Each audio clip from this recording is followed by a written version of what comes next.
Hi friends, Parasakthi படத்தை பற்றி தான் பார்க்க போகிறோம். சிவகார்த்திகேயன் நடிச்சிருக்காரு. அதர்வா, ஜெயம் ரவி, சுதா குங்குரா டைரக்ஷன் பண்ணியிருக்காங்க. ஜனநாயகம் கூட எதிர்பார்த்தோம். ஒரு வழி இது வந்துருச்சு. ஃபஸ்ட்டு 1960 காலகட்டத்தில் இந்தியா ஃபுல்லாக கட்டாய மொழியாக ஹிந்தியை திணிச்சிட்டு இருந்த டைம் அது. எல்லா மாநிலத்திலையும் எதிர்த்து குரல் கொடுத்துட்டு இருந்தாங்க.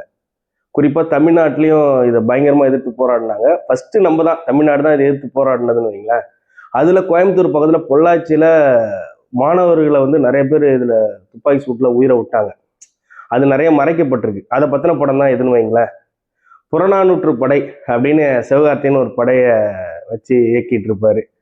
இன்ட்ரடக்ஷனே ஃபஸ்ட்டு சீனே ஒரு ட்ரெயினை கொளுத்துற மாதிரி ஒரு சீனு. அதுக்கு வந்து ஒரு சிறப்பு படையாக எதிர்த்து வர அதிகாரி தான் ரவிமோகன். அதை வந்து சிவகார்த்திகேயனை எப்படியாவது பிடிக்கணும், அவருக்கு நடக்கிற ஒரு ஃபைட்டு, அதுதான் மீதி படம். இதில் இருக்கிற ப்ளஸ்ஸை பார்த்துடலாங்க. டைலாக்ஸ் ரொம்ப அருமையாக இருக்குங்க. அவர் 2-3 டைலாக் இதில் பார்க்கலாம். ஹிந்திக்காரங்களுக்கோ ஹிந்திக்கோ நாங்கள் எதிரானவங்க இல்லை, ஹிந்தி திணிப்புக்கு தான் எதிரானவங்க அப்படின்னு ஒரு டைலாக் சொல்லுவார். அது நல்லா இருக்கும்.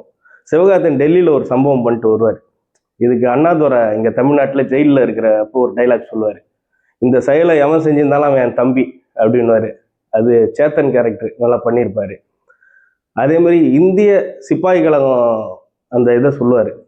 சிப்பாய் கழகத்துக்கும் 100 வருஷத்துக்கு முன்னாடியே வெள்ளைக்காரனை எடுத்து போராடினவன்டானாங்க, எங்களுக்கு தேசப்பற்ற நீங்கள் சொல்லித்தர வேணாம் அப்படின்னு சிவகார்த்திகேயன் வந்து ரவிமோகன்கிட்ட சொல்லுவார். அது ரொம்ப நல்லா இருக்கும். அதே மாதிரி வெறும் 1.5 லட்சம் சிப்பாய்களை வச்சு வெள்ளைக்காரன் நம்மளை எப்படி கண்ட்ரோல் பண்ணான் அப்படின்னு ஜெயரவி ஒரு டைலாக் சொல்லுவார். அவன் சுடுவான், 1 கோடி பேருக்கு கேட்குற மாதிரி சுடுவான் அப்படின்வாரு. அந்த பயத்தில் தான் நம்மளை கண்ட்ரோல் பண்ணி வச்சுருந்தாங்கன்றது. இந்த மாதிரி நிறைய டைலாக் இருக்குது. இது 2-3 தான் சாம்பிள். மியூசிக் ஜிவியோட 100வது படம்.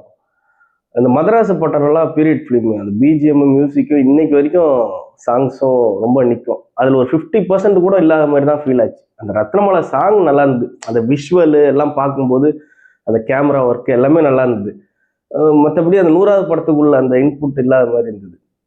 அதே மாதிரி லவ் சீனு ரொம்ப மைனஸ் படத்துக்கு. இந்த ரத்னமாலா சாங் அப்படியே முடிஞ்ச உடனே ஒரு இன்டர்வல் நோக்கி போயிடும். அதுக்கப்புறம் கொஞ்சம் சீன் படமே பரபரப்பாயிடும். அதுக்கு முன்னாடி வரைக்கும் ஒரு 25 மினிட்ஸ் ரொம்ப ஜவ்வா இழுத்துருப்பாங்க. இந்த ஹிந்தி கற்றுக்கிறான்னு போவார். அது ரொம்ப அந்த அளவுக்கு ஒரு இன்ட்ரெஸ்டிங்காக இல்லை.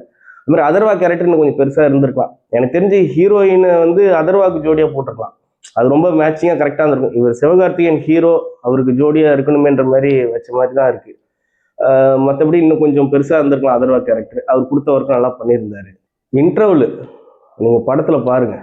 நம்ம அது ஒரு விஷுவல் ட்ரீட் தான். இன்டர்வல் ரொம்ப நல்லாயிருக்கும். அதே மாதிரி கிளைமேக்ஸ் நல்லாயிருக்கும். நடுவில் தான் கொஞ்சம் இந்த லவ் சீனில் இழுத்துருப்பாங்க.